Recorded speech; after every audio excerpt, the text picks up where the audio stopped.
Put on some pants at least. You're gonna get some skid marks on the bottom of your chair.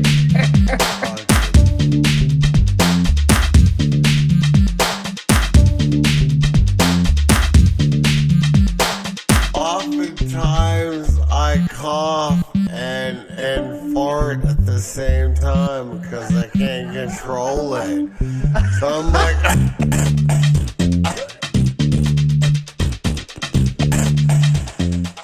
welcome to the Stiff Truth, episode 21. Woo. Who would have thought? But here we are. I'm Right. Bob West. I'm here with my best friend in the world, Scott Casanova. How you doing, buddy?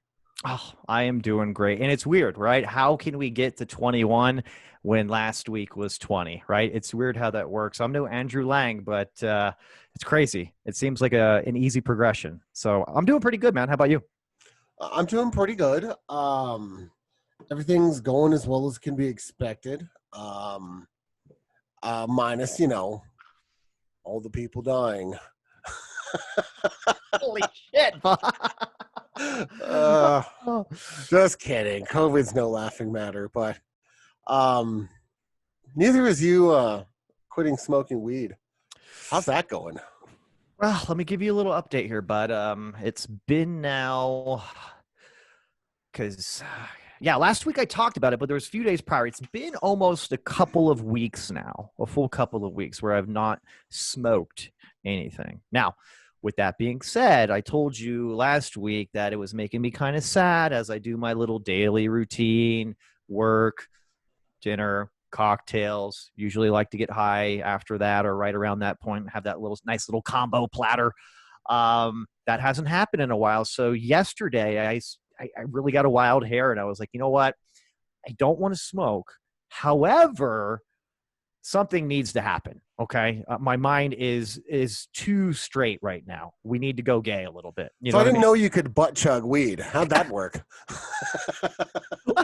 Actually, it was quite nice. No, so what I did is I went to the dispensary and I decided to get myself something that's a little therapeutic for anxiety and still have a little bit of that lovely THC pumping through my veins. So I got myself some 1-to-1 edibles. 1-to-1 meaning the ratio of CBD and THC the same. I got some nice little sour gummies that are 10 milligrams of CBD, 10 milligrams THC. Popped one of those in my mouth yesterday afternoon. Proceeded to research for the stiff drink like I always do. And man, I was feeling fantastic, Bob. I think that might be my new go-to. So not going to do it a whole lot, but it was nice. And I guess what I really have to say is my update on not having THC in my body is over. But at the same time, I've switched it up a little bit. I'm adding. Hey, your lungs appreciate the helping hand. Yeah. I figured I haven't smoked cigarettes since 2009, and now slowly just cutting out these carcinogens and everything I think is helpful. But I thought, definitely thought maybe some nice little sour gummies would be a good idea yesterday, and I'm not disappointed with myself, my friend. Well, let me know how it goes, and I'm curious to know how it affects your daily run.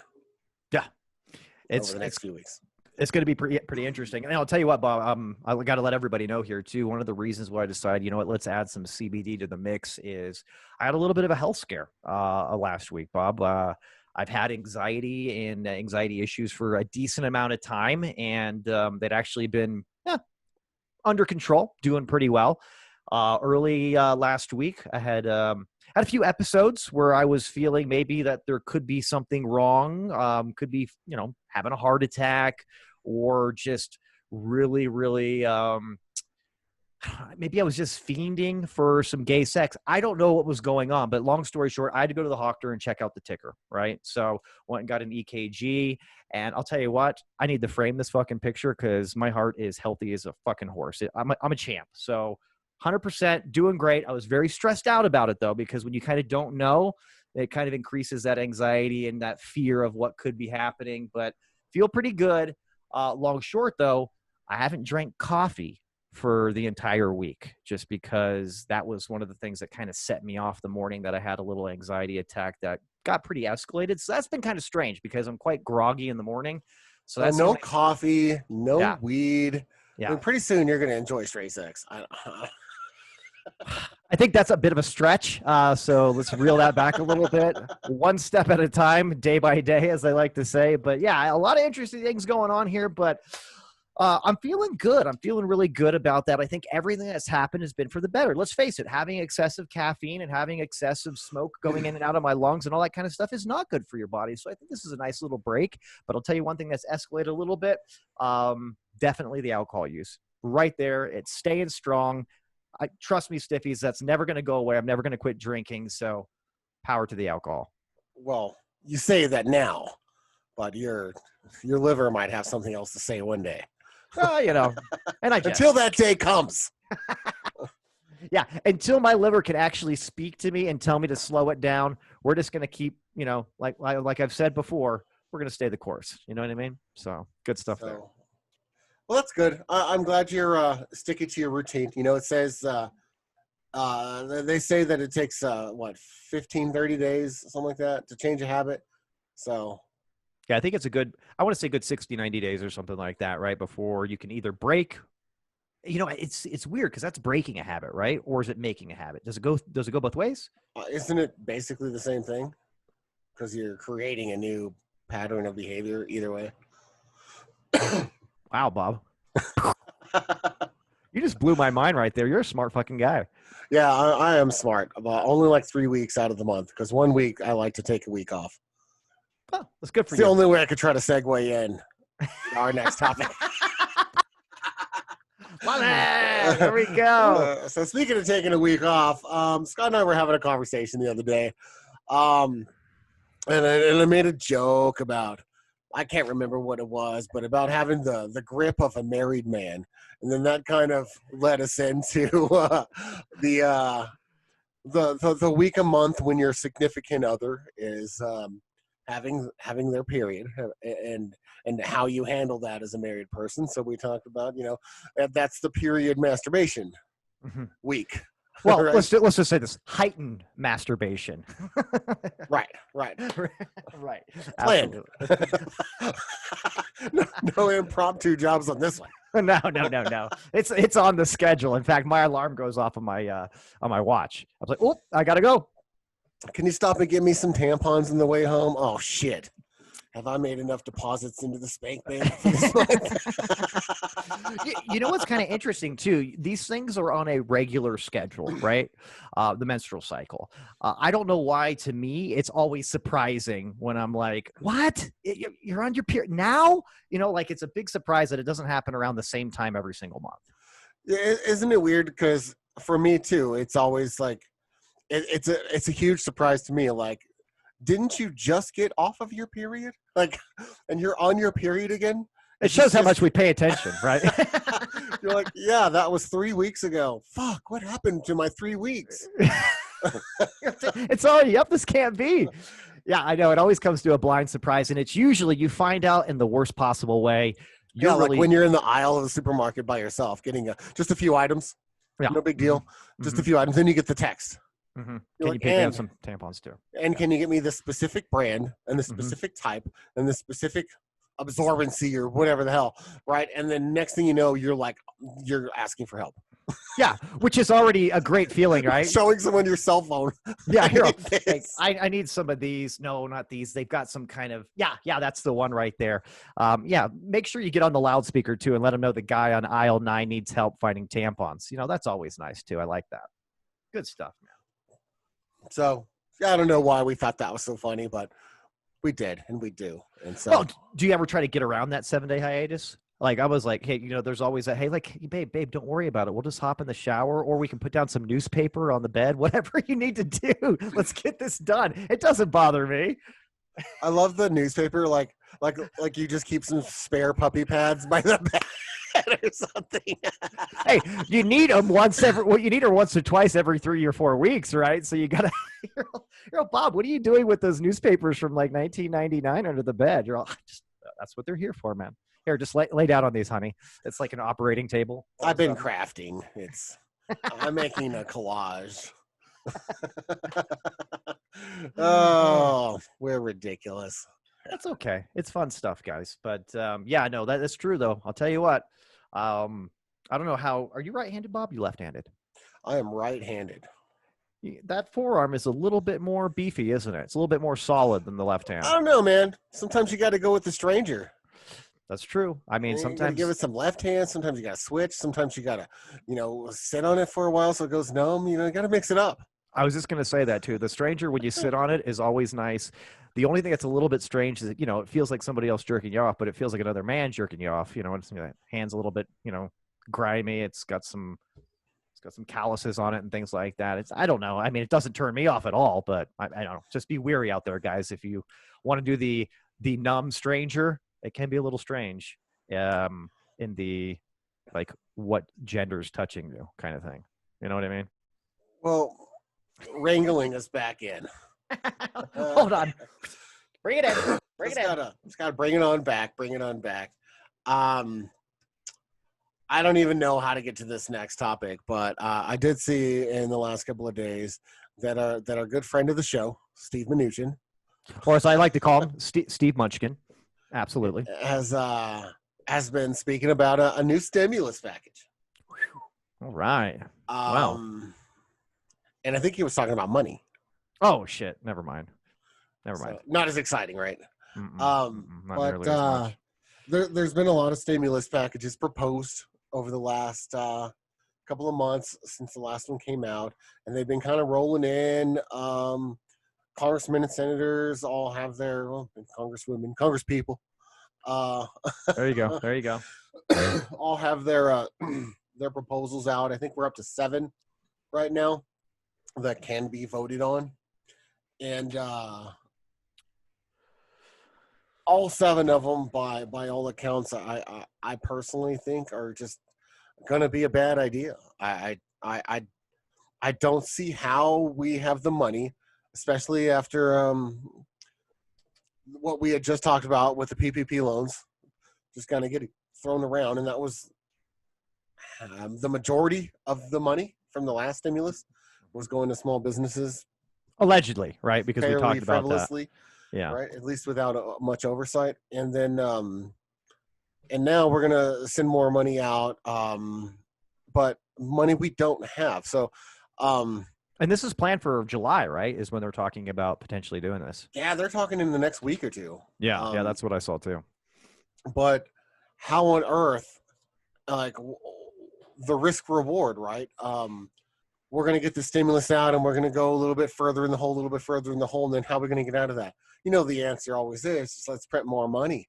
Let's just devalue our dollar just that little bit more. Mm-hmm. Why not? When we already have the biggest separation of poor and wealthy in this country's history. The corporate and rich taxes are about as low as they've ever been. And I don't know how that's doable. Do you what's your opinion on that? Well, you know me, man.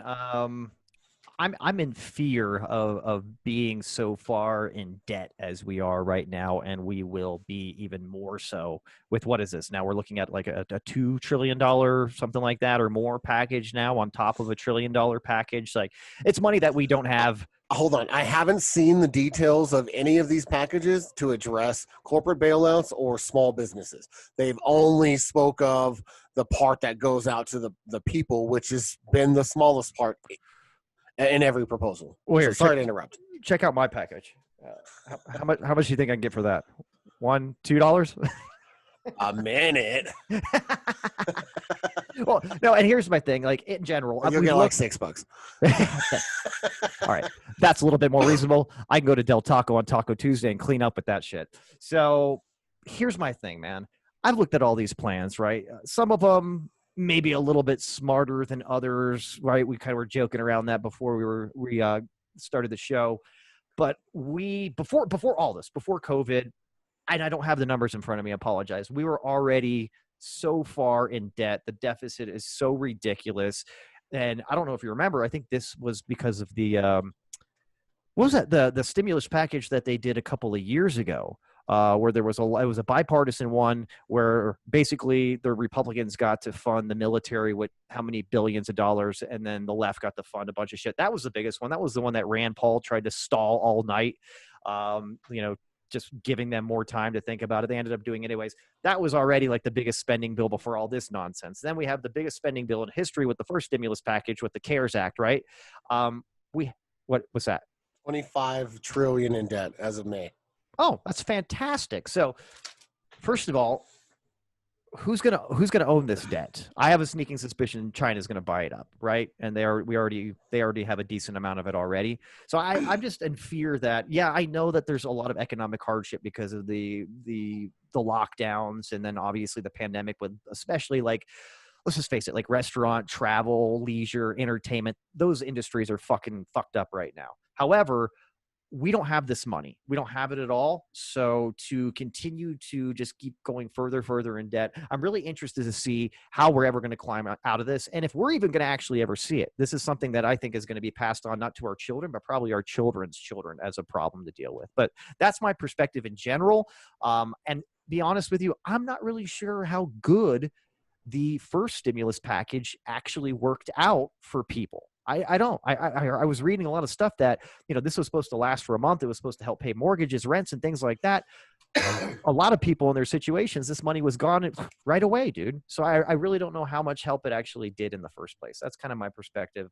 Just kind of like big picture. You know what I mean? Yeah, and I think we should kind of run down these proposals too, just so that our audience has an idea of what's out there and what they're actually looking at and voting on. Plus, Sure. Some of them are ridiculous, and we have to make fun of them.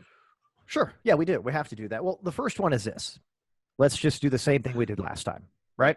$1,200 per person, $2,400 for married couple under a certain amount of income, right? I think it caps out of $198 for married couples, $198,000. And then you got the $500 per each dependent, right? So you're looking at the exact same thing. That one probably seems to be, I guess, the most palatable for a lot of people because we already did it, but I don't know. I mean, what do you think about that? Do you like that one? You like just doing it again, same way? Yeah, that one's okay. It's enough money to help families that need it. But again, if you've been out of work for 4 months, a few grand ain't really going to scratch the surface on what you're up against right now. No. So there's that. Now, I would say it's okay to give more to the people if we're going to use that $500 billion of corporate bailouts and quit bailing out corporations, because it's my contention that if your corporation can't withstand a windfall of not receiving any income for a while because you don't have retained earnings and you use that to sell stocks, that's your fault. You're not really a sustainable business, if you ask me. Right. Long-term sustainability. So, I mean, that's kind of our favorite Dolph Lundgren quote, right? If he dies, he dies, right? If your company runs across economic hardship and it fails, then it dies. That's the free market economy. God That's damn right. it, Bob. That's right, baby. You got to get a round of applause for that one. You just squeezed in Dolph Lundgren talking about the stimulus package. This is great. I love that. Fantastic job, sir. We got to circle back. So the other option is $1,200 and then $500 for each dependent. It looks the same as the first option, but it looks like they're just going to limit it to fewer people, those that are on SSI or disability. But logistically, that seems like a nightmare, and it seems undoable, especially, that's a lot to organize in a short amount of time. And I don't think there's a lot of proof in our government in the last couple decades that we could actually get that. And this isn't a dock on the Trump presidency. FEMA wouldn't have handled this. No. I mean, this is this goes back 20 years. So our government's just not that organized to be able to do something like this in a timely fashion. So I don't think that's reasonable to try to identify who needs this more than others. Right. And what I think would happen, because it's not feasible to have it done correctly within a short time period, is there's just going to be a very bad interpretation of what the most in need is, and this is going to be taken advantage of, or it's going to be completely sloppy. So fuck this one. Or it'll keep getting pushed back, saying we're still working on getting it out, and then all of a sudden they won't need it more and they'll scrap it. Yeah, sure. And I'm sure that's the plan. Let's just keep working on this until the pandemic is gone. Let's cross our fingers, right? So yeah, I don't really like that one either. Most in need is too hard to identify. And then you got the other one here, which just beefs up your dependents, and I believe it brings this option 3 is already passed the House. looks like. Oh yeah, this is the Heroes Act, right? Right. Yeah, and basically this one is where you got $1,200 right per person, $2,400 for married couple, but it bumps up the dependent amount from $500 to an equal amount of $1,200 per dependent. So that one is already passed the House, which we both know though is overwhelmingly Democrat, and a lot of things get passed in the House, and kudos to that, I guess. But then a lot of these bills that are going to come with that much House support are going to be dead in the water as soon as they get to the Senate floor. Yeah, So or this it gets to the Senate, and then they basically turn this into the first option that we had just talked about, and then pass it. Well, and it's a negotiating point at that point, right? Mitch McConnell's good. Well, this looks pretty good, but why don't we just drop down the 1,200 to say 500? like, okay, Mitch, sure. Let's just do the same thing we did before. So I don't know if that one's going to have a lot of support here. Then we got this other option here, smaller or larger stimulus checks. It seems to be overwhelmingly that the idea here is that they would be smaller in the second round. And that's just because, again, Senate conservatives are fearful, rightfully so, finally, for them to come out of their shell a little bit and be like, I think we're spending too much money. So I don't know if we're going to be really looking at a bigger stimulus check, according to what would be feasibly passed through both the House and the Senate, right? Yeah, I don't know. Combining the third and the fourth option, I think, is really what we're looking at, and they're just going to get all of that, and they're going to continue to get us back to the first option, because the first one was something Trump and Mnuchin were advocating, something that the Democrats and the Republicans, it was bipartisan, everyone agreed on it. So, like, I imagine that no one's going to agree on anything and be just okay with what they agreed on last time. Yeah, but they're not going to agree for more money payout on the Senate side. I just don't see that really happening. I mean, the next one here is our good old boy Andrew Lang originally had this idea during his campaign run, right? Except they want to beef it up another, I think, 1,000, and that's the $2,000 per month stimulus check, and I believe that's for a duration of at least a year, correct? And then $2,000 a month for each dependent, up to 3 dependents. So that's like $8 G's a month for a married couple with 3 kids. Now, here's where I start getting into a little bit of trouble here. This may be more than those individuals make when they're fully employed. Well, according to the numbers in American averages, this is more than most people will make. But it's also temporary. So it's not like they have a choice to go back to work and not get it. They're saying just give it to everyone anyway. Now, one thing's for sure, it would stimulate the economy. That's a fact. But what kind of hit are we looking at of rolling something like that out on the back end? True. Well, I mean, we're already suffering there anyway. You know, and you got to take into account here that if some people were slapped $8,000 checks and they spent $6,000 on black market illicit drugs, it really wouldn't stimulate the economy that much. So there's that. Unless there was no black market for illicit drugs. JoJo 2020, Scott. Hey! Woo, woo, woo, woo. So let's recap. So I've got Dolph Lundgren, free market economy, and a JoJo reference in. I'm here for you today. I appreciate that. That was very nice of you. But so we're getting into the more comic ones. Yeah, these are good. This is a good one. I love this one. So here's the return to work bonus idea proposed by Senator Rob Portman of Ohio, right? And he says, let's just give everyone a bonus of $450 a week for going on back top of your pay. Yeah. So hazard pay for everyone. And don't worry, guys, the $450 extra will definitely pay for the hospital bills, the ventilator that you got to be on once you contract COVID, going right back into the eye of the storm. But yeah, this one is a fun one because it's basically bribing people to go back to work during the pandemic. Yeah, and this one all but like admits fault and liability for the government's mishandling of the response for COVID. It's like, well, we kind of screwed the pooch, but I'll tell you what, we're going to give you a couple of $1,000 a month if you go back to work during the pandemic, regardless of your health care concerns. Wow. So yeah, I don't think that one has a lot of weight. Now, you know what, though? I could see this one being passed in the Senate, but I don't see a lot of people in the House being on board with this one. So yeah, and honestly, I don't think it stimulates the economy all that great because just because someone wants to go back to work doesn't mean that there's work for them to go back to.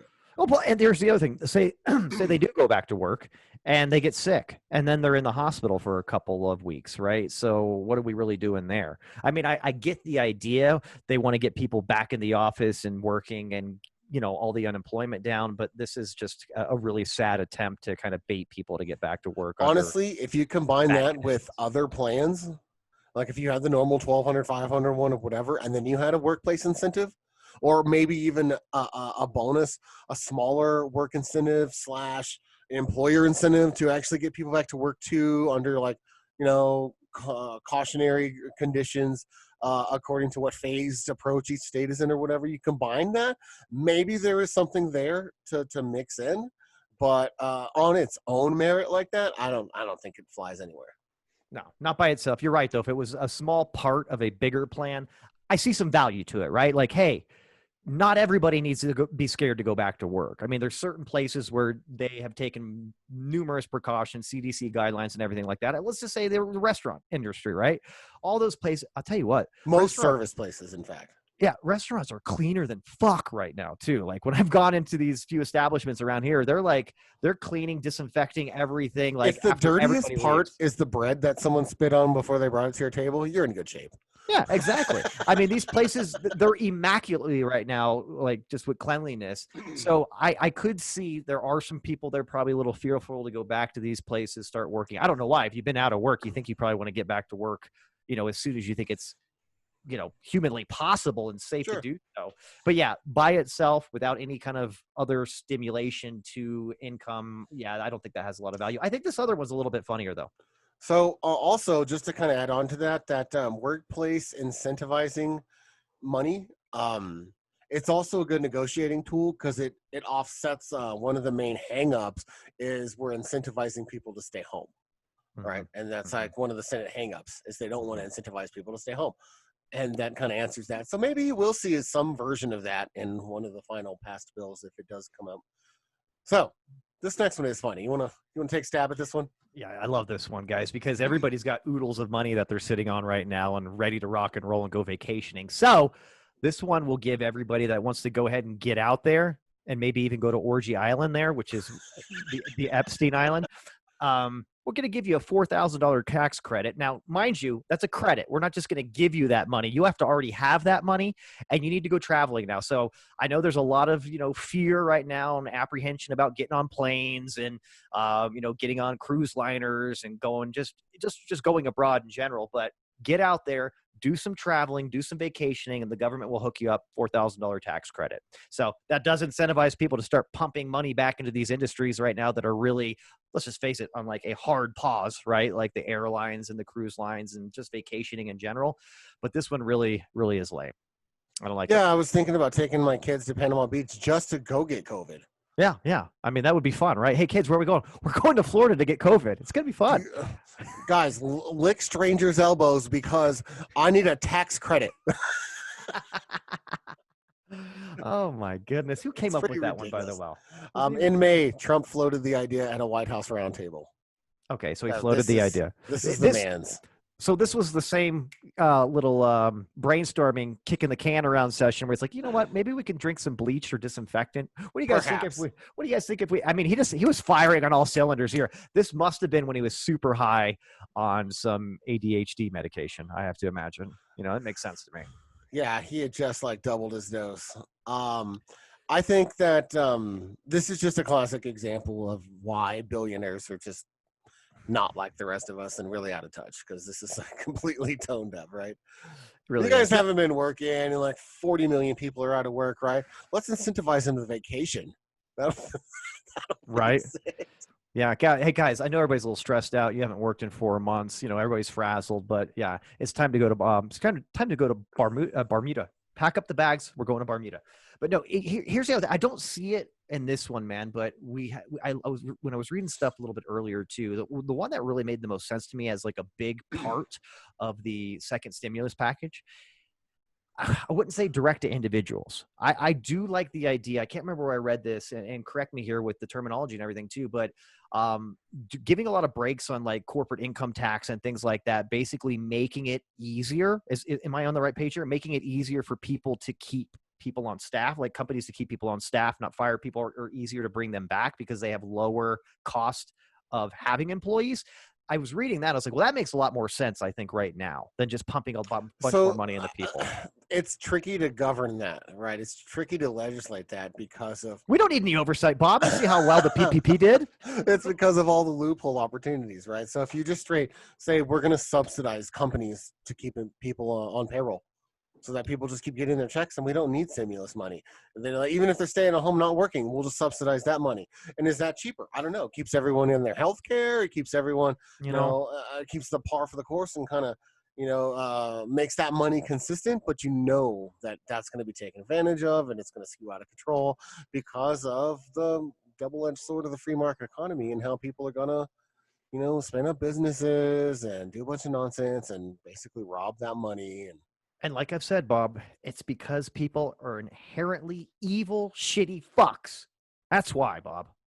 No glass half full right here, buddy. Say, if you had a business as of, February before the lockdowns all started, that's the only way you're eligible. But we will fully subsidize everyone, and you can bring people back that you terminated and all that. Maybe that. All I know is, even if you did all of that, I bet you for this whole time it's under $2 trillion for all of America, for all of the homeless, all of the unemployed folks, right? And $2 trillion is better than that of knowing and sustainability, getting people back on their healthcare plans, their retirement plans, all of that. It's better than 300 billion going out to people, and then 2 trillion going God knows fucking where, So. Who knows? That'll never happen, though. Well, and the other thing, too, like, I get it. I mean, I understand why they want to do this again on I guess, just on a grand scale. But the other thing that I'm having a hard time with is you pump up money directly to people. You have no idea what they're spending it on anyways. I was joking around about the drugs earlier, but is this necessarily going to be a direct correlation with stimulating the economy? I don't know. If that drug dealer goes and buys a new Porsche or Cadillac? Sure. Great. What if they just take the money and sit on it, though? Then it's not doing anything. Maybe it's collecting a little interest to the bank. Fantastic. I mean, we have no way of regulating or understanding what people are doing with their money, and there's no directive, really, is there, too? Just besides, go kids, go spend the money. Go. So I don't know. Again, I'm not really sure how much good the first stimulus package did on the grand scheme of things, and I don't know what the second one's going to do. All I really know for sure is we're driving ourselves deeper and deeper in debt, and who's picking up the bill? That's all I got to say. Yeah, eventually that check's going to have to – someone's going to call their loan in, right? And what are we going to do? We're writing checks. We can't cash, baby. Yeah, that's the American way. So I think we've about exhausted this, and I've about exhausted my sobriety. So what do you say we go get a drink? Whoa. I know it's a little early. I think we talked about this. We did talk about this. It's not a surprise to me, but I want to let everybody know that we have decided now, at least temporarily, we'll see if we want to change it back, but Bob and I decided that we need to be a little bit more liquefied throughout more of the show. And the water and coffee just doesn't cut it for some of the content that we have to go over, because some of it's very stiff and just hot topics that I don't know about you. Sometimes I perspirate. I get a little sweaty over here talking about what we do. So we moved up when we're having the stiff drink to about mid-show, whereas before it was a little bit more of like I would say 3/4 into the show. So just so everybody knows now, we're going to be and we got to stay within that window. We talked about it too. We're going to stay within the picking up chick zone, right? So we're not going to get sloppy, guys, but we want to be really zoned in and dialed in and just on point for you guys. So we're actually doing this for our audience. We're selfless. Yeah, because it's all about the kids. Boom, boom, boom, boom. Well, I'm excited, man. Let's go stiff up a little bit early, and we'll be back. Let's do it. All right.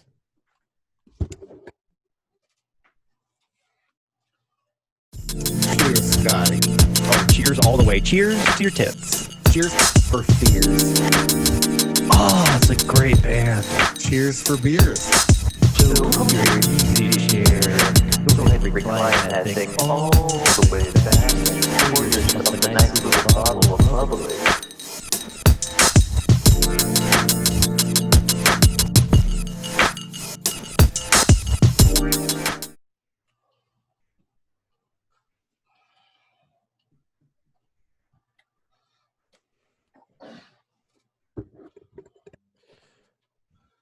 Welcome back, sweet tits. How you doing? I'm doing good. I'm doing good. So, Awesome. All right. Ooh, a little Darth Vader cup. So everybody can't see it there on the podcast. There, Bob has a lovely gin and tonic with a nice lime wedge thrown in there. Bob, you want to see these bad boys? Huh? yeah, Woohoo! I got another one too. Here, let's just get one for the thumbnails. Let's get the money shot. Huh? Hold on. I think I have to turn it.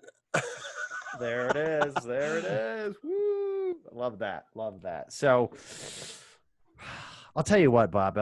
The gin and tonic here is obviously, I just said it, guys, is what we're sipping on today. And my goodness, what a refreshing summer drink, isn't it? So a couple of things with that is I couldn't find the tonic. So this is a gin and club soda with lime. Oh, Jesus Christ, Bob. I know. And then my wife says, "What are you doing with the club soda? There's tonic water in there." I was like, "What?" And so she grabs the tonic water. So this is my actual gin and tonic. So let me get through my double gin and club soda here, and then I will refresh. And then I tested the both. No. You need the tonic water. quinine. You know, it's so funny. I was just looking at this. There's two ways of pronouncing quinine. Quinine is how the Americans pronounce it. Quinine is the British pronunciation. That Weird. one's way sexier. Quinine or quinine? Quinine. Yeah, I thought so too. I thought it sounded cuter too. Well, hey, cheers, my friend. I know you're not really having one yet, but hey, Cheers for beers. Cheers for queers. Cheers for fears. Oh, love that band. Cheers for tear tits. Everybody, I know you guys are like, what are they talking about right now? You will find out soon enough. Soon enough. If they haven't already, right? Jeez. I would have to imagine they already found out. No, they haven't found out yet. But they will when we... I don't know. Okay. So he's talking about Enzo has dropped us a lot more music. God bless you, Enzo, by the way. God bless you, sir. So thank you, Jan. Who's coming with me? So thank you, Enzo. The music is fantastic. And I'm unsure of which tracks I'll be using, but there will definitely be some new music in the show, and that our Stiffies already know. Yes, absolutely.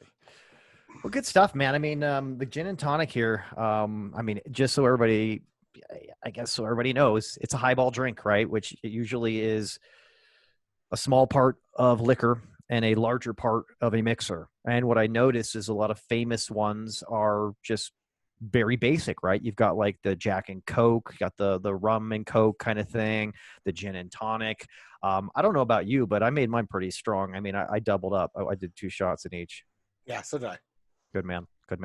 No, I rarely drink single shot drinks. I'm not gonna say it. It's for the timid. Are you saying that's a pussy move right there? It's a pussy drink. Right? We drink drinks for the bold. That's right. And honestly, this is the stiff truth, and we're having stiff drinks. We're not pussyfooting around here and having these little whack drinks. But I do want to give everybody a little background on the gin and tonic, if you don't mind.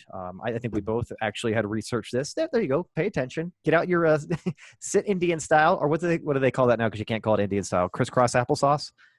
Oh, very nice, Bob. Very nice. Please tell me more, sir.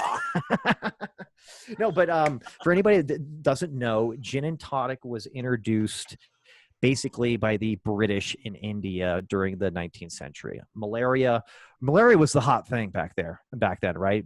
It was all the rage. Yeah, it was all the rage. Great disease. It was just rampant everywhere. So people would drink quinine, right? And they'd have that in like a kind of a tonic mixture or what have you. And quinine was something that has been used to fight malaria. It's pretty long standing. I believe it's in hydrochloroquine. Hydroxychloroquine. Hydroxychloroquine. Does it really matter how you say it? I wonder. It does, because okay. It might be something else. Hydroxychloroquine? Yeah.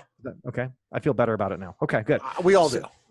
Okay, good. So introduced then, but as everybody knows, or maybe they don't, because I've never had malaria and need to treat it, it's extremely bitter, right? So the British soldiers of that time who already had rations of gin which seems so, you know, whatever. It's so typical, right? I'm sure they had tea satchels in there and all kinds of stupid shit for British people. But they had a nice little mixture that they would put together with this quinine, whatever you want to call it. And it was a little bit of sugar. You had lime juice and gin, right? You mix that all together. You had a nice little cocktail there. Hence, that's when the gin and tonic was born. So very interesting stuff, how it was born out of the 19th century in India from the British soldiers. And now, let's face it, the reason why we're drinking it too is it's a drink very highly requested by the rich and famous. So it's a pretty popular drink against the big dogs. Since we are neither rich nor famous, we thought we would see what it's all about. Hey, I want to dive in here and get a little taste of what it's like, right? If I can't have the real thing, just give me a little side effect here. You know, and it's a little bit different too, because we've had the vodka tonic with the twist. It's on our website. It's one of the drinks we've had on the show. And the gin and tonic just it is a little bit different. They are both enjoyable. They are both different. They're both very similar with this drink because it's pretty much the same ingredients. But they are both awesome summer drinks. And I gotta be honest, I haven't drank gin since I was probably like 21. Yeah, I was about to say, I was like, the last time we drank it was your coming out party, right? That was rum. Rum. We had buttered rum. Notice how he didn't deny the coming out party, just what we drank at it. Note that, everybody. Note that, Stiffies. Anyways, go ahead. Proceed, Bob. So, it's very good. It's very good. And it makes me want to try out our good friend of the show, Ryan Reynolds, and his new aviation gin. I have not tried. But I believe that your wife has. Have you also tried it? I have not. And we talked about this, episodes ago. I can't even remember what episode it was where we talked about our favorite spirits and beers and wines. I want to say It was one of the first 20. Yeah, that's for sure. That is for sure. But I'm going to spitball this, and please somebody check it out. But I want to say this is episode 7 or 8, where we talked about the spirits. So I'm not going to fact check you. Yeah, it was back there. It was way back there. But we both said that gin was at the very bottom of our spirits, right? We don't like it that much. I don't like it. I can't remember exactly, Bob, why you didn't, but it's got that kind of funky pine needle aftertaste. It doesn't seem to mix with a lot of different things, but I stand corrected a little bit here because with the few that it does, it's fantastic. And I've noticed too that it seems like there's a version of gin and vodka drinks that use the same mixers, right? We talked about martinis, right? That obviously gin martinis are just as popular as vodka martinis. Not in my palate, but they are. And we talked about the tonics, right? I mean, it makes sense. They're very similar, but very different. And this one's really good. In fact, a lot of your vodka manufacturers also make gin. Yeah. They must just like have 2 different barrels and add pine needles in the second one or something. I would imagine. It's really not that complex. I don't mean to dull down the distilling process. So I was looking at typically gin is made of malted rye, barley, or corn, or a combination of these. You know, the grain is then mixed together and mashed and fermented. Yada yada yada yada yada. All the boring shit that makes it alcohol. Yeah. Yeah. All that stuff I wish I could do so that we could just make booze for a living and stop this nonsense. Well, I'd like to do it in addition to this nonsense. That's great. True. Make booze on the show, in our masks, just stirring up vats of booze while we're talking shit about everyone. God, do not threaten me with a good time. That sounds fantastic right there, my friend. I love that. It does. Gracious. So, back to the show. Thanks for your history of gin. And, we're back. Okay. Explaining its prominence. I had no idea. I am one last thing I guess is I agree that maybe I was a little too harsh on my original judgment from gin. Maybe there was not enough recency bias for me to make that brutal of a judgment on, and maybe it deserves a second chance. Can we say this?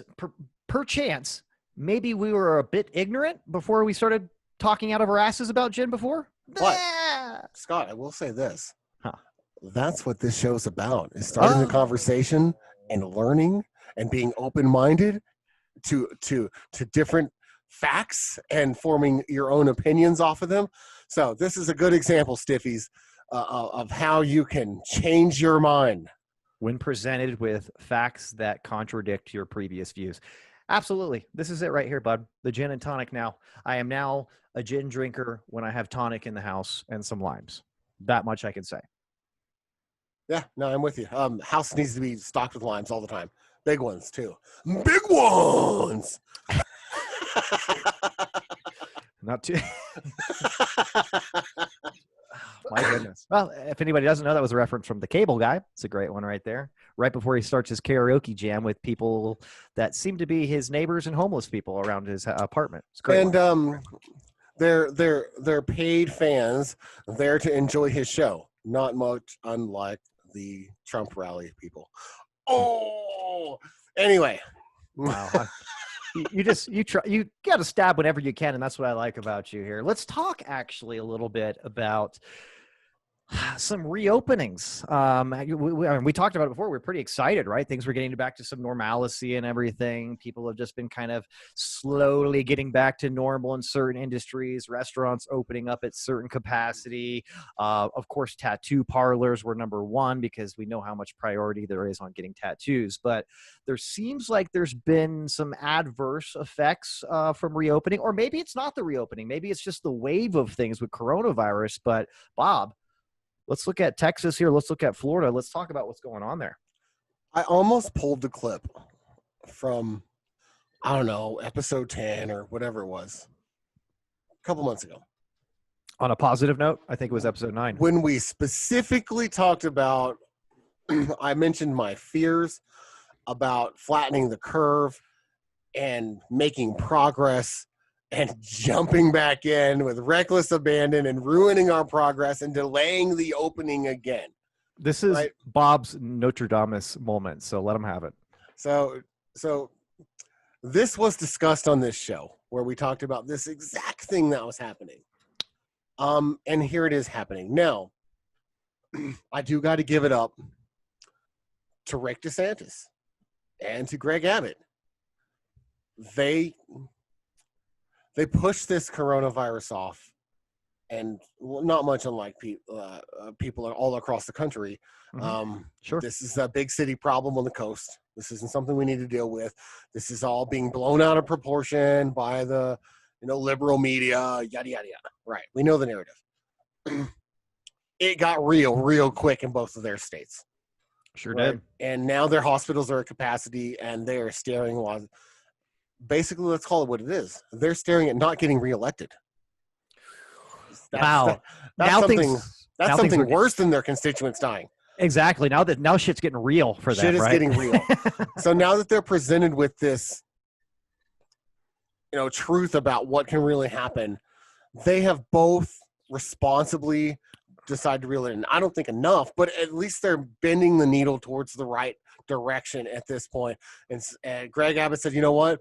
Dial it back down. We're going to go back to he's straight up hit a pause, if I'm not correct, right? Yeah, he's gonna say, hold on, no more phases right now. We're even scaling it back, or we're staying right where we're at until this gets under control. Right. And he went back to, let's take the hospital elective surgeries out. Those are done right now, which is a hit economically. Now Especially in Texas, dude. There's a lot of people, there's a lot of money, there's a lot of plastic surgery, there's a lot of elective surgeries there. Well, let's just face it, though. If you guys still want a sec change, come on down to Colorado. Cases are still going down here, and Trinidad is open for business, baby. It always is. So, if you don't know about Trinidad, just Google it.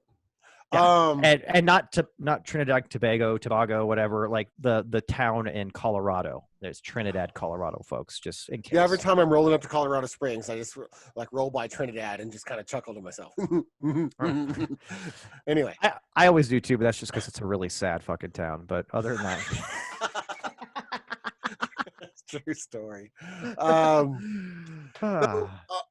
They are dialing it back in Texas, saying, you know what, capacity needs to roll back down to 50%. And with social distancing, so they're going to make things happen. I don't know if it's enough to flatten their curve. They're getting close to not New York numbers, but Florida's there. Florida's there right now. Florida got 9,000 new cases recently. That's right. that's And no New drop York in at the its bucket. worst was 10,000 a day. Yeah. Right. So they're hitting that New York style number. And I don't think he's rolling it back enough, because basically when that happened in New York, de Blasio and Cuomo like shut shit down. Everyone's just at home. Done. We're just done for the most part. Until the protest started. Then it was Right. okay. Of Well, course. yeah, but that was different show. We're not talking about that ass. Scott, stick to the fucking virus, okay? Well, it's really, yes, I'm sure that was not healthy, but neither was just partying on Memorial Day like the virus was over. So Well, there's just a lot of things on Memorial Day like were not good for our country. Dude, the best way to progress is just to put things in the rearview mirror and forget about them, right? Ostrich style, baby. Head of the sand. Head of the sand. I'm going to keep my head in the sand even as you eat my ass. Ooh, eat my ass. I like that. Oh, yeah. Obviously, we moved our stiff drink up, and Yeah, you're welcome. Again, this was a very, very selfless move by Bob and I. I hope you guys realize we both don't like being impaired. So again, we're doing this for you guys because we're about to hit the money spot here pretty soon. But I do want to get serious for a minute here. Let's talk about why Texas started opening up first, right? And why Florida started, let's just say. Florida never really closed. It never really, really closed, like right? Miami-Dade and Miami, there's a few counties that closed. Yeah. The highly urban areas, I think, probably took it a little bit more serious. But with Texas, I think people were bragging about this like a month or two ago. They actually were doing really well, I think. Like the numbers show that they were showing, and I think we even talked about the show that, hospitalizations were down, cases were down, up, proportionally, right? Things were looking pretty good. So I think they decided to start phasing things back because they were a little bit, no pun intended, but they're a little ahead of the curve with other states, right? So this is pretty interesting to me. It's almost like, is this just the wave of the virus? There's a lot of people and health experts, CDC, saying that there's a potential for this to have a second, a third wave that may be less strength or maybe more strength to it or whatever. So is this just the natural kind of evolution of the virus in the country, or did Texas kind of really ease too much on the social distancing, facial masks, and things, precautionary measures that we know help?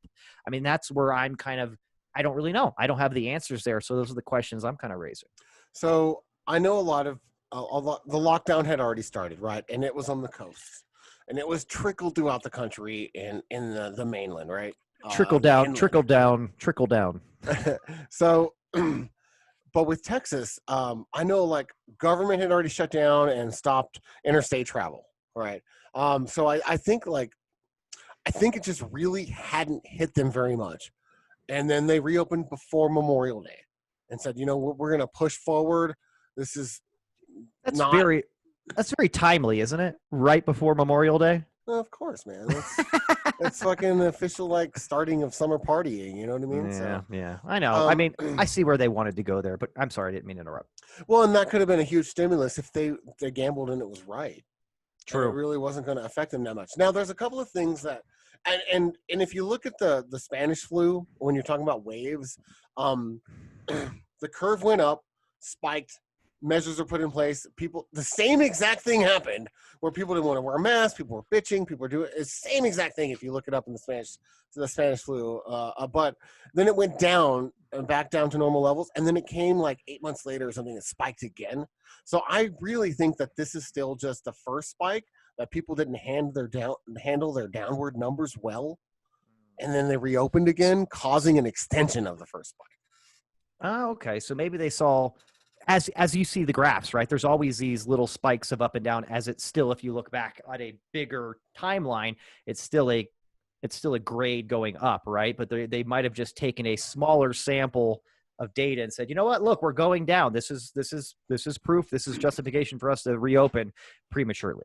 That's what right. You're saying. And then some folks like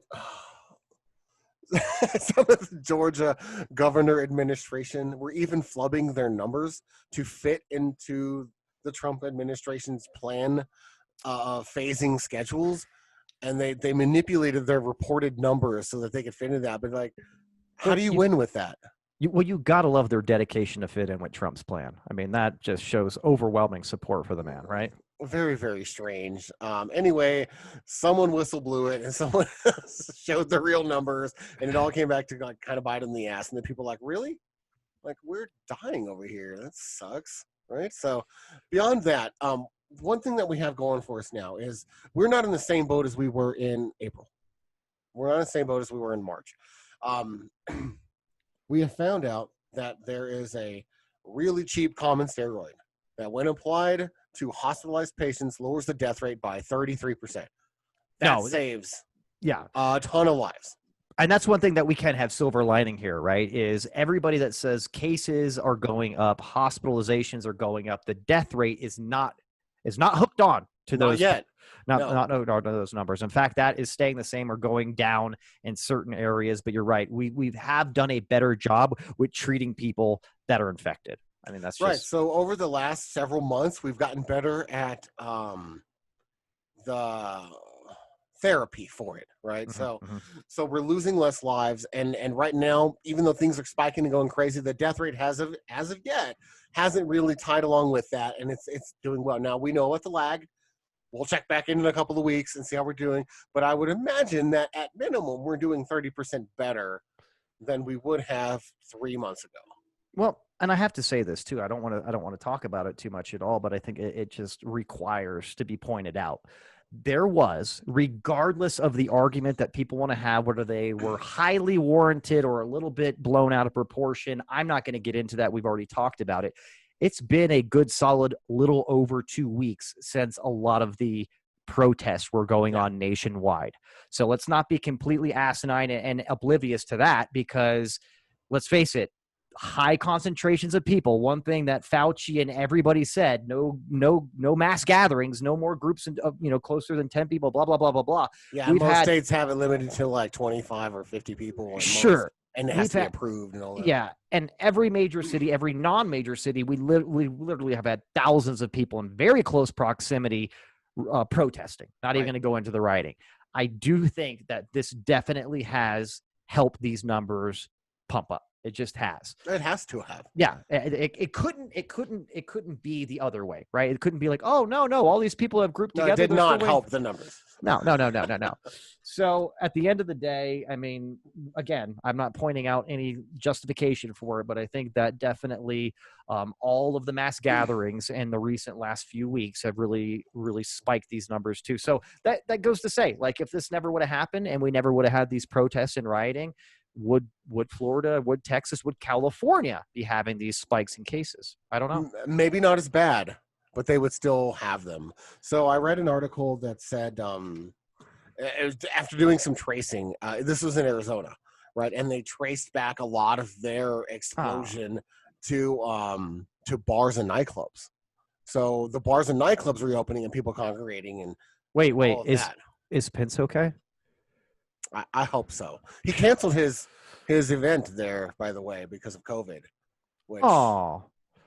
Okay. Well, you said bars and nightclubs. I got really worried about Pence right out of the gate. So of course, and why wouldn't you? That'd be the first thing we think about. Right. I need to do some checking up on him. Anyways, I'll just see if he's doing okay. And also, there's a big push. You've probably seen articles going around lately about the younger people and the asymptomatic people that are not treating it so seriously are carrying a lot of the infections with all the slew of tests as they've been increasing in testing, and the people that are testing positive are much, much younger, right? So, and then the younger people are increasing in their hospitalizations because those younger people are congregating. They're going to bars. They're doing all this, the young people stuff, right? And then their exposure to other young people, and I say young people are basically people under 30, right? And that exposure is increasing, even though statistically only a certain percentage of them, which would be lower than an older crowd, but because of the explosion in the bars and the reopening too soon, and maybe the riots and whatever, anytime that people are getting together lately, it's affecting us. Well, here's what I got to say about that, though. This is not really entirely their fault, meaning younger people. I'm going back to March, April, even May. Fauci and the CDC especially said we have these numbers. This is very serious, especially for people that are elderly over 65, that underlying conditions, that have respiratory problems. However, you are highly unlikely for this to adversely affect you if you're in your youth. I mean, he kind of highlighted that with almost every single talk he did. And so did other people that were, again, in the same vein, right? So I have a feeling, as I would if I was a young kid, right? I was like, well, dude, I see how dangerous it could be for old people, but they've said again and again and again that I'm very unlikely to go to the hospital or to die from COVID if I'm under a certain age and I'm healthy. Well, shit, I'm 22. I'm healthy as a fucking horse, right? So who gives a shit? So there's a very cavalier attitude about COVID and contracting it. They don't care. And that's partially in part because they were told by government officials that, hey, this is very, very dangerous, but you guys are probably okay. So you guys don't have to worry too much. And it's true, right? And they'll probably be okay, but it's an economy of scale thing. So, but they're like outbreak monkeys right now. Right. You know what I mean? That little cute monkey on the movie Outbreak, he never died. He was cuter and shit. But boy, did he really kick up a lot of shit? You know what I mean? only affects like maybe 1 out of 100 people under 30 to where they have to be hospitalized or intubated or something, which is not that much until there's millions of them. Yeah. Then there's millions of them. Hospitals, right? Yeah, and then if there's millions of them and it's 1 out of 100, then you've got 1,000 people already, in a hospital that wouldn't be if they would have taken it a little bit more seriously. Did I just do quick Andrew Lang math? I think I did. I think you did, and congratulations. Wow. All right, round of applause for Scott. We're gonna get you some gin in you earlier in the show more often. So overall, I'm glad that some of the more conservative governors are taking it seriously, but honestly, I think it has more to do with their reelection than it really does their constituents. But hey, however we get them to care, at least the end product is the same.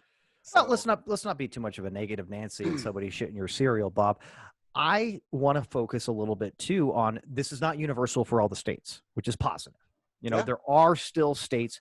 For instance, the state that I'm living in, Colorado, continuously has lower hospitalizations, I don't want to say lower cases because I think everybody's just testing more. So that number is a little bit. Connecticut and Rhode Island going down. Yeah.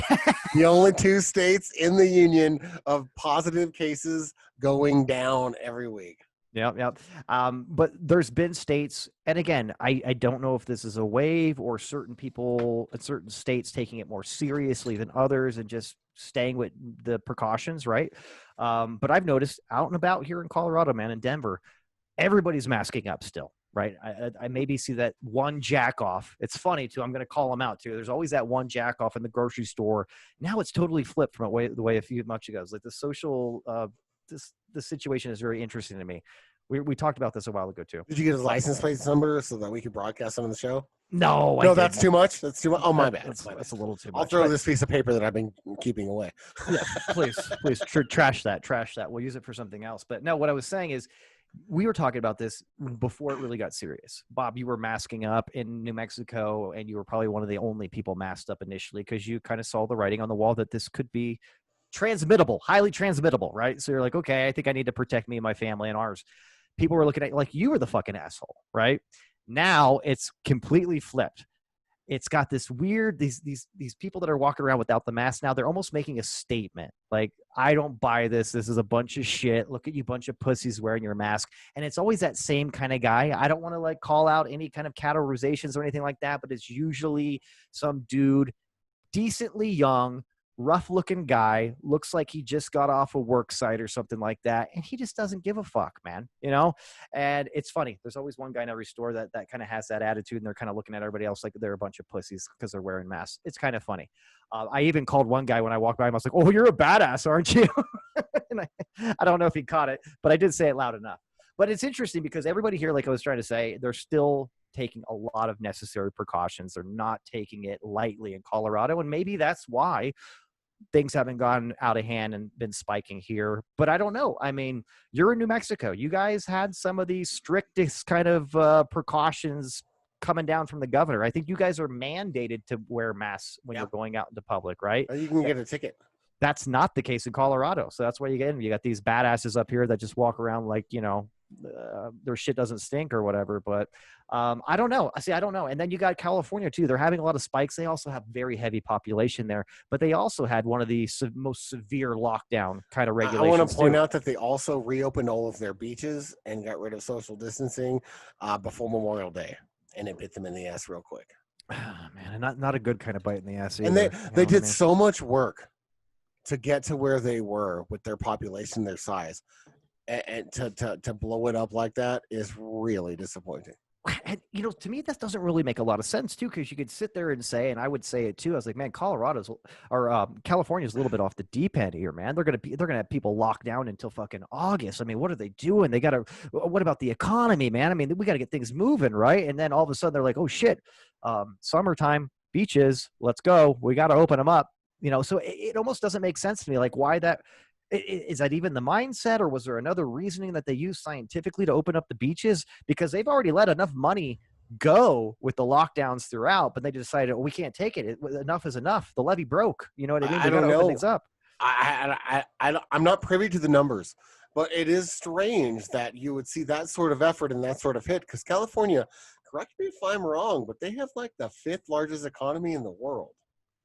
Like, it's something ridiculous like that. And so maybe they just reached the point to where, Gavin Newsom was just like, guys, we can't shut down. We just can't. I don't know. Wow. I'd like to be on a fly in the wall for that conversation and be like, well, how the tables have turned, Gav. But to their credit, like, they shut down San Francisco, boom, like right away. They shut down LA, like fucking LA, right? Right away. And then to have it all turn around because you opened up some fucking beaches and like you just like started getting lax. It doesn't make sense. So like, what was the reasoning behind that? Or I don't know. Maybe the nagging and the fun making and everything about them, and universally, right? You think about it, opening up beaches in the grand scheme of things doesn't seem that dangerous. People are outside. People usually aren't too close together. I know when I set up like put the towels down and everything at the beach, I'm not trying to fucking hunker right next to the dude next to me that I don't know. Like, hey, what's up, dude? Like, no, hey, how are you? Yeah. Can I help you? Yeah. No, I'm good. No, I'm like, hey, how's it going? He's like, hey, how's it going? Not you, your wife. How you doing? No, but I mean, it doesn't seem like a place where people really congregate too tight knit, right? But at the same time, too, you're outdoors. There's wind blowing around. There's open air. It's not like people are gathering in coliseums and shit when they're fucking going to the beach. So you got to maybe think there was some of that rationale going on in their heads. Like, I'm sure. I would think the same thing. Right. Out of everything, instead of having people packed to the gills in the Staples Center for a fucking Lakers game or whatever, let's open up the beaches. That seems a little bit more feasible. But you're right. Totally bit them in the ass. So interesting. Hey, speaking of precautions, I was just informed during my stiff drink making down there. My wife told me that she got some new face masks that we can customize. Okay. So I'll see if there's an extra one in there. Maybe I'll make you a stiff truth face mask. That'd be hot. That's what I was gonna say. It sounds hot, right? So does. It actually sounds really hot. It's just gonna be a picture of like a big ass raging boner across your face. Yeah, going into my mouth too. Going right into my mouth. I would like that.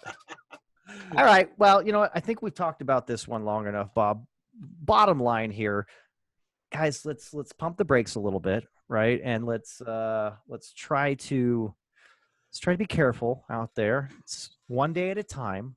Some people are doing it successfully, some aren't. We have no idea why yet. There's a lot of variables up in the air right now, Bob, but what do you think about Tyra Banks? Well, are we going back to the period masturbating or? So that was my weakest attempt at a segue, and I like the way it worked.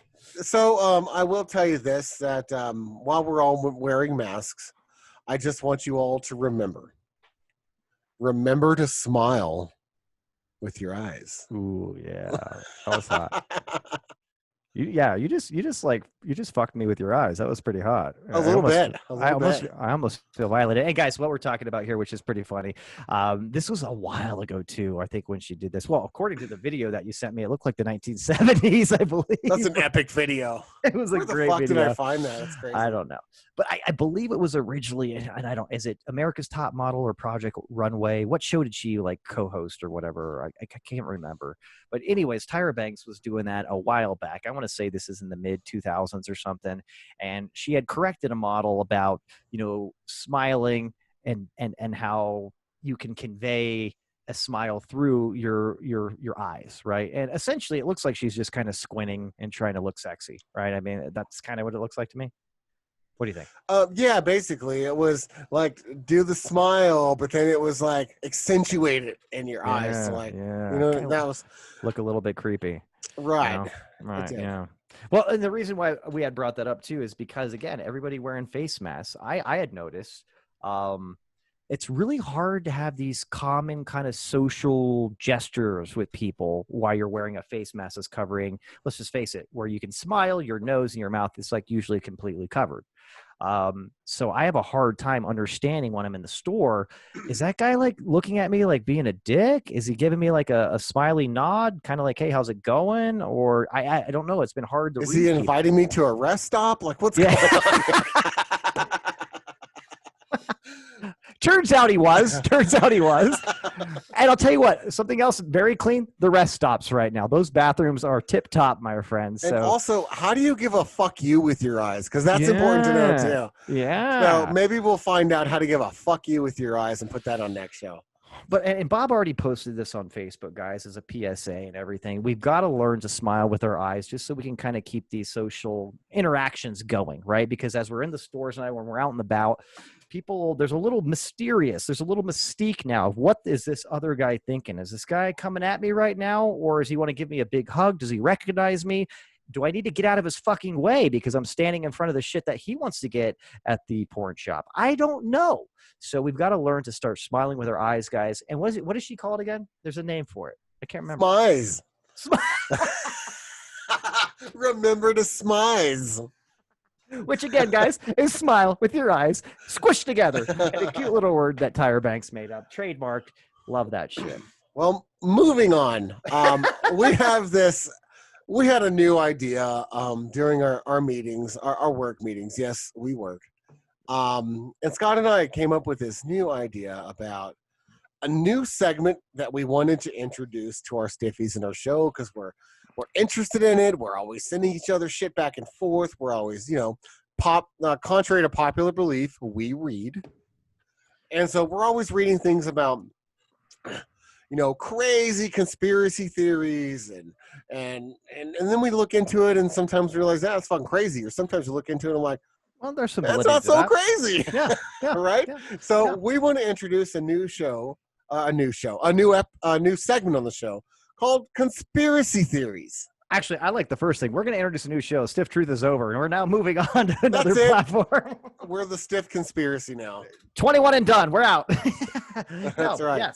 Conspiracy theories. I think that's going to be great. So we've decided now there's a plethora, let's face it, of great, fun, entertaining, to say the least, right? Limitless content. There's limitless content here, guys. And if you don't really get if your crank doesn't get turning there from conspiracy theories, I apologize. But again, go ahead and fuck off because we're going to talk about it now for a little while. And we're starting off today with some really fun ones. And we're going to talk about more, I think, too. But yeah, there's a lot of great conspiracies. Some of them are completely ridiculous, like Bob said. Some actually, when you look at both sides of it, you can see why the conspiracies are there, right? Let's just say that. Maybe we don't believe in them. Maybe we do. But there's definitely some validity to almost every conspiracy, right? I'd like to say there's a small slice of fact based in every conspiracy, at least. Yeah, it's just like there's a little bit of truth in every joke, right? Yeah. Like when I joke that you're gay. Well, why am I not laughing right now? So this week we wanted to talk about this little theory that's been going around about the new cell towers that are going up. The 5G towers. Ooh, 5G is killing us. Now, I will say this. Me and Bob have done a lot of research on this. And okay, there's definitely, and let's just go ahead and lay this out. This is not a new idea, right? That radio waves and microwaves and radio frequency radiation potentially have harmful risk to people's health. That's something that I think has been going on at least since the 1970s, if I'm correct, right, Bob? Yeah, ever since, Microwaves came out. Yeah, microwaves, even like handheld two-way radios, shortwave radios, Sure. all that. Sure. Now, and before we get into this, I do understand the logic behind the concern, right? These are things you cannot really see. You know they're there because you see the output, right? You see AM, FM radios, you see how microwave ovens work, you see how transistor radios work, you see how cell phones work, and you've got to wonder a little bit. There's a lot of energy going through here. Now, I will say there's a lack of power, and you need power to really make an effect on something. Look, I did some research, Bob. But beyond that, there's a lot of things floating around in the air that potentially could be interfering with just our biology, right? So that's really the big concern. So I do get that. There's been a lot of peer-reviewed papers. I want to thank my friend Tiffany for sending me a lot of information on this because I know she's going to listen. Tiffany. Yeah, I know she's going to listen to this show. But there's a lot of things that, regardless of what people believe on the 5G thing, RF radiation, especially, right? There's been a lot of things done on laboratory rats and things like that. Diabetes has been something directly correlated in laboratory rats that have pumped 2.4 gigahertz of fucking radio waves to them. Okay, I get that. There's also that radio waves can cause cancer. They can manipulate DNA and kind of deconstruct that. There's all these things really that it's kind of freaky, right? And animals and plants too, also affected by radiation, especially pollinators. That kind of rang true with me a little bit there, because what is the big pollinator now that's seeing a danger in its species? Bees, correct? And I also didn't see anything in my research that disproved that it had anything to do with the thousands of birds in flocks that tend to just die and fall out of the sky. Sure. Yeah, really. So really that's also linked to it. That could be that phenomenon. But who knows?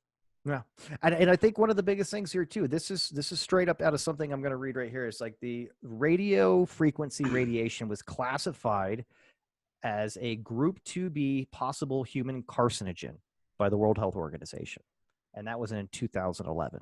Okay, so there's definitely some things here that can be dangerous. Now, fast forwarding to 5G, though, Bob, I'll let you go from here.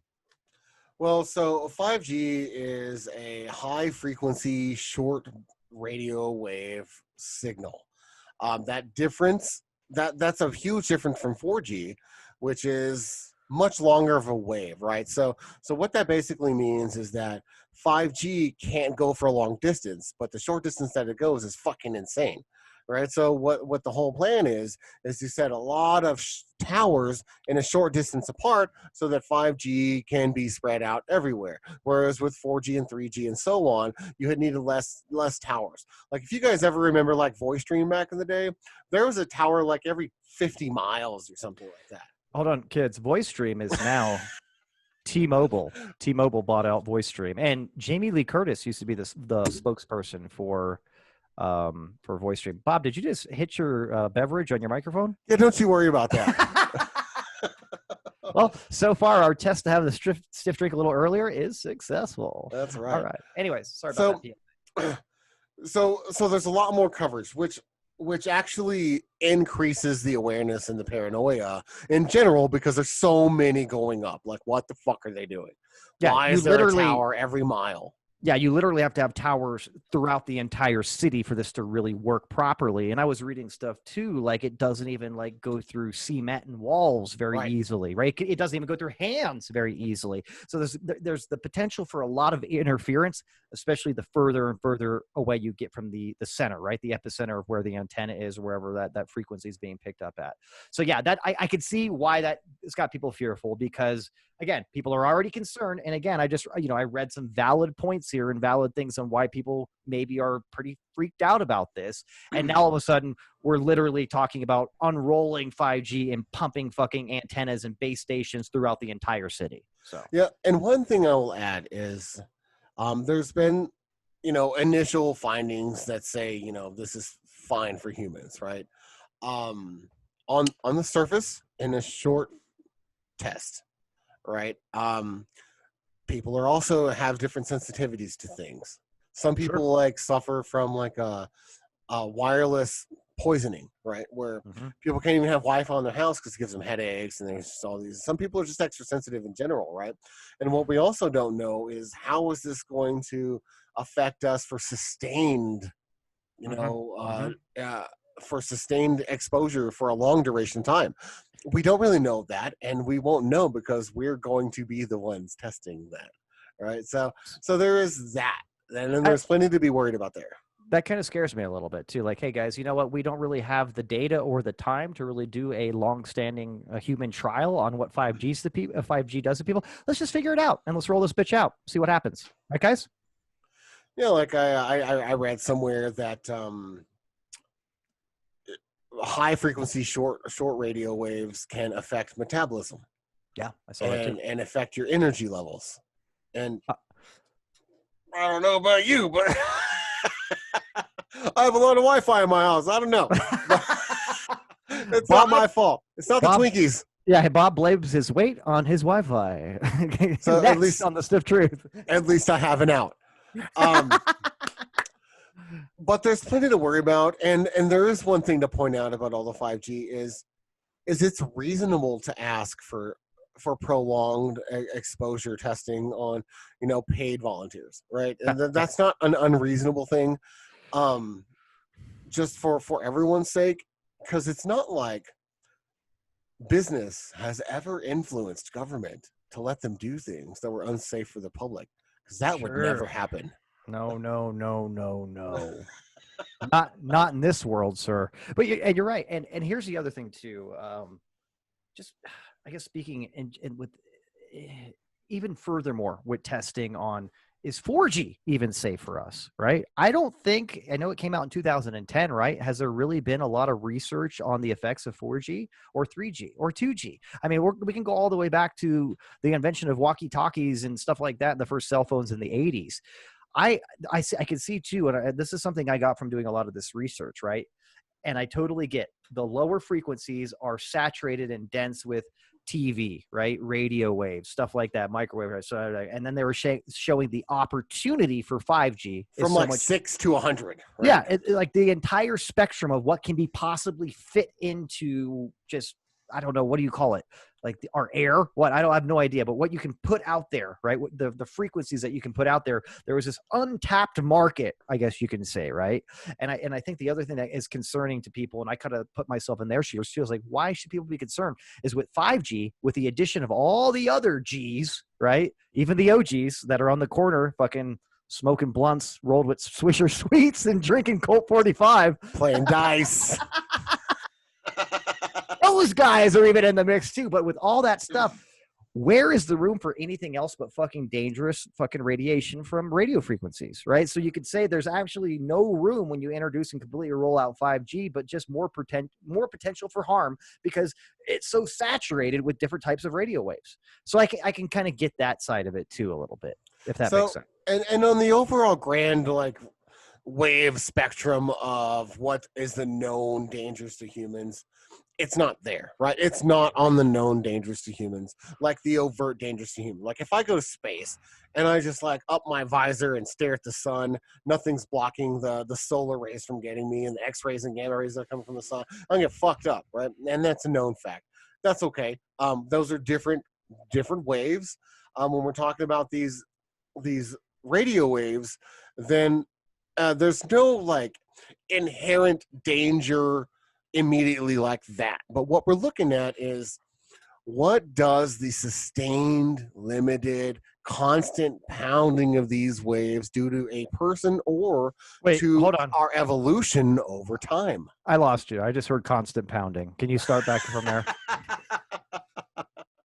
So again, it's the same thing that happens to pharmaceuticals, right? They come out and they're like, oh, look, we did this test, a double-blind test. It's all legit. In 6 months, here's the side effects that we know, and we're good to go. And then the government's like, oh, go ahead and pull it out. But then 15 years later, you hear the commercial about ever take fucking whatever the fuck medicine from 2000 to 2015? Well, join our class action suit. Yeah. Again, you could have millions of dollars from a class action lawsuit. Yeah. Again, because you don't know the long term exposure, we have no idea. So maybe the tinfoil hat people are completely right here, but I guess we have to wait, unfortunately. And even if they're not completely right and they're fucking crazy, as long as they're not completely wrong, it's food for thought, right? It's at least something to consider. It's at least something to open your mind up about, to see, what really can affect us at what limitations, for how long. So even if what the narrative that's out there for the conspiracy theories is crazy, like the coronavirus is spreading so fast because of 5G lowering our immune system. Okay, yeah, there's like zero fucking proof of that. Well, here's what I can say to that one. That one I'm going to go ahead and just debunk right now. I'm going to be very confident in that, and the reason is this. The reason is this. I'm not saying anything, but the coronavirus one I can't buy, and this is the biggest reason why. South Korea is almost completely wireless on 5G, right? Completely. And that is not the country that has the worst or anything from coronavirus. In fact, I think South Korea did one of the best jobs of getting it under control. Yeah, and they kind of set the example, right? Yeah, we kind of set the example. So to say that 5G is responsible for weakening the immune system and increasing the likelihood of getting coronavirus is bullshit in that sense, because if that was the case, considering that South Korea is one of the only countries almost completely wired up on 5G, they would have to have the highest concentration of coronaviruses to this day if that was the case. So I have to call bullshit on that one. Because they're the most saturated in the world. Yeah. No, that makes perfect sense to me. You're hired. Thank you. I'm going to roll out a new telecom, and I need you there. Can I pull up my pants now? No. Like he said that with a laugh. No, silly guy. No way. Well, I'd love to keep talking about this, but we actually do have another topic that we need to talk to, and I don't know if we're going to have enough time to talk about it. I don't think we are, and that's okay. So we can start on it, but we may have to continue this on the next show, but we definitely want to start about it. Today we wanted to talk about our well, Bob, one of your good friends, right? I mean, you hung out with him a lot in the 90s and the early 2000s, correct? I mean, not to call you out or incriminate you or anything like that. I got trafficked a little bit. Okay. Yeah, no, we want to talk about our good boy. Does he like being called Jeff or Jeffrey? Because it seems Jeffrey is like the more it's Jeff, because this was Little Jeff Island. Orgy Island. Yeah. So we want to talk about Jeffrey Epstein, folks. Hot coffee.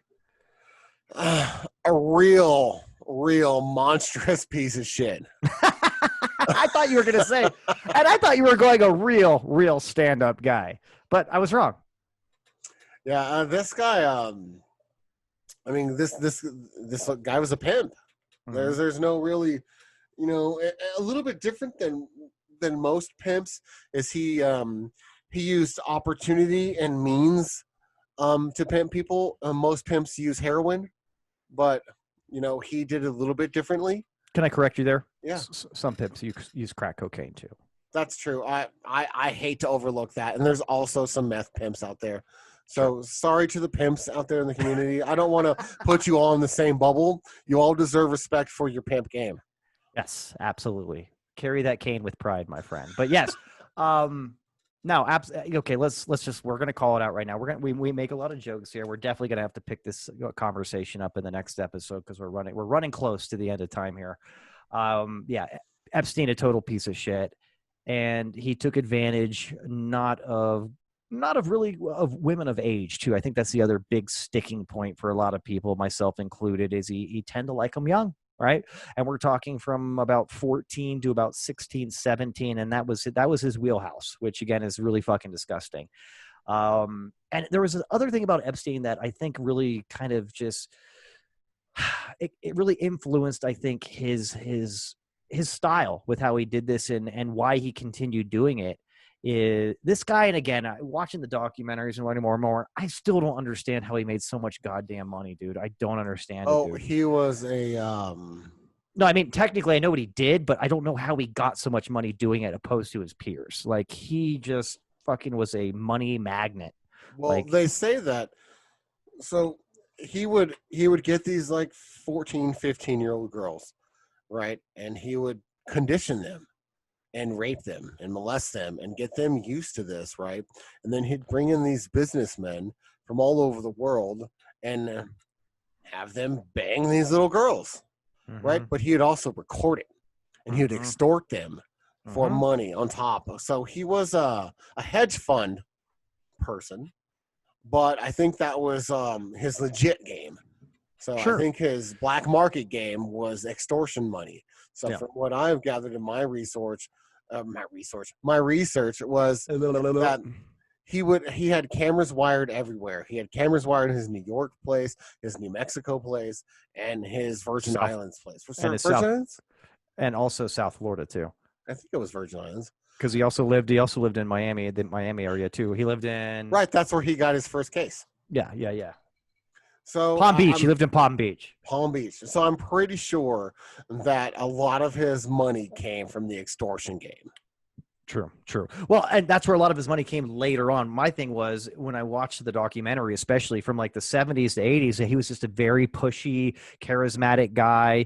The one guy that regretted hiring him. I don't know if you remember that. Like the worst thing I ever did was fucking bring this guy on or whatever. But he was outstanding in everything he did. Like the guy was actually a very, very legit businessman with what he did in the early years. And then I think he got to this certain point of just monetary success that I think that everything that you said is definitely how he kept perpetuating it. But I think the guy felt he was untouchable, right? Like he could always, because of his extortion, because of his blackmail and things like that, and his oodles of fucking money that seemed never ending, the guy thought he could buy his way out of anything or dodge it or have friends that pull strings for him that were powerful in certain positions, especially in law enforcement, legal stuff. So you already have a recipe. If somebody's got a sick fucking mind like Epstein did, you've got a recipe right there with all of his tangibles that he had at his disposal that he almost seemed unstoppable, at least in his head, right? And I think that's why he went to the level that he did. Right, and then if you guys haven't watched it, the Epstein series, Filthy Rich on Netflix, It's fucking phenomenal. Now, I will tell you this, guys, it's gut-wrenching a little bit too, especially when they have a lot of the interviews of the victims and the girls that he molested and took advantage of. Because honestly, we both have daughters, man. I mean, these girls were just in kind of their bright, looking towards the future youth, right? Everything kind of just sitting there waiting for them. But many of these girls didn't know monsters existed. No, they're Jeffrey Epstein promised them the world. Yeah, and then fucking showed them the monsters of the world. Yeah, and I don't think any of these girls are ever gonna be able to come back from this, right? They're all mentally scarred for life, and some of them I think took it harder than others just with their family situations or whatever. But it's a horrible situation, man. But well, I mean, how do you trust anyone when some guy says, hey, I really care about your future. I'm going to send you off to like Spain to go to college and stuff. And the next thing you know, he's showing up and he's fucking demanding sex from a 16-year-old girl. Yeah. I mean, they don't know any better. So he was an extra special monster for how he preyed on the teenage girls. It would be different if he was pimping full-grown women. I would just say that if he was always like, these women are making their own choice, but that's not the case. We have little girls. Like we were young once. I mean, people don't know how the world works when they're in their teens. I mean, shit, some don't know in their 20s. Yeah. And and all kidding aside, what's scary is when you're in your in your teens, you think right? Of course, so you know everything. Yeah, so you combine that with being completely ignorant with how the world works, but you think and then somebody like this comes along and promises the world and just fucking chews you up and spits you out. You know what I mean? Yeah, and then as far as his extortion goes, like, what are the depths of his extortion? Like, who all participated in these Orgy Island escapades? So for those of you that are listening to the podcast, I have a picture of Jeffrey Epstein's island behind me. And across it says in quotes, Orgy Land. And I really like how it's in quotes. Like, we don't already know that it's not really called Orgy Island. Like, they wanted to make sure that was clear. Oh, that's right, Orgy Island. I had to move my head. Yeah, I had my head in front of the is. So. I just want to say allegedly Orgy Island, right? But and here's the point, right? And we talked about there's a lot of powerful people, and this is just without what he did, right? If you're rich, you've got a lot of pull. you got a lot of powerful friends in high places, politicians, famous people, movie stars, it doesn't matter, aristocrats, whatever it is. So what we really want to get into in the next episode, right, because I think we're right there, is the conspiracy of what the fuck happened to this guy. Because I think you've all heard the popular meme, Epstein didn't kill himself, which, man, there's been a laundry list, and I think we mentioned this on the last episode, a laundry list of people that had a vested interest in making sure this guy goes away without saying another fucking word because of all the high and just aristocratic, famous people that he was rubbing shoulders with throughout 20 or 30 years that he was doing this, right? Yeah, and I agree on both fronts. We are out of time. So I'm sorry, Stiffies. We talked way too much about our or did we talk just enough? That's what I wonder. Stimulus package, I think, took a lot of time, but we wanted to explain that to you guys. Yeah. But we have run out of time to talk about this. But I will promise you guys this: next episode, we will pick up on our stiff truth about Jeffrey Epstein. Stein is it different? Whatever. I want to say Epstein. Let's go Stein. We'll go Stein. Let's go Stein. So Epstein, we'll talk about him next week. We'll finish up our show, our topic about that, so that way we don't miss anything about it, because there's too much to go into with this guy, and there's not enough time. I don't want to shortchange anyone here, and I know that Scott doesn't either. This is a very disgusting topic, but it's a topic that needs to be discussed. It does, and I think the more conversation and dialogue we create about this, the more people will just have those question marks in their head about what happened to him too. Because I think this guy was snuffed out and swept under the rug, and beyond the silly memes and people joking around and making shit on the internet, there's really not been much into what happened to him. And I think that's just as important as what he did, right? Because it also potentially would incriminate a shitload more powerful people that could potentially bring down industries and political kind of, I don't know. I'm just saying there's a lot of things. There's also there's cases open right now. Even though he died, the cases didn't die with him. There's cases deciding on whether to have his co-conspirators brought to justice and to trial. So there's a lot still going on with Jeffrey Epstein, and we'll get with that next week. Yeah, so gonna get with look forward to that. We have a lot more to talk about Jeffrey Epstein. Again, apologies for not concluding it this week, but we want to do our due diligence here and present as much of this as we possibly can, and let you guys know in case you don't know or haven't heard or haven't read yet. And here's the other thing, Bob. If they don't respect that or understand it, then you fuck off, right? Because this is the stiff truth, and this is our show. Absolutely 100% right. Our listeners can completely fuck off. And on that note, Bob, why don't you bring us home and close this bad boy out? So I want to let you guys know that our new segment of conspiracy theories is going to continue for the foreseeable future. Next week, we have a great conspiracy theory. We want to talk about the Beatles. So we're going to talk about conspiracy theories that involves the Beatles. We're really excited to talk about it. It is fascinating. The more we read, the more we want to find out. So look forward to that next week. And that's all you're getting on it. That's all you're getting on it for now. That's it. If you guys really like the show and you want to support us, look up The Stiff Truth on Patreon. There's several levels to choose from. You can make a one-time donation. It all helps the show. It helps us make this show better and continually improve our show for you guys, because, that's what it's all about.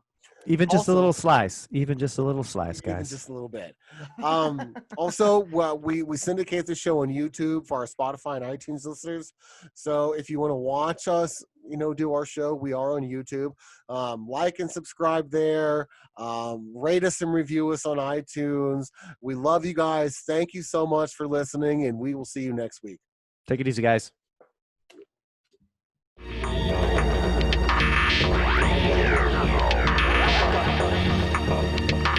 This is the Stiff Truth.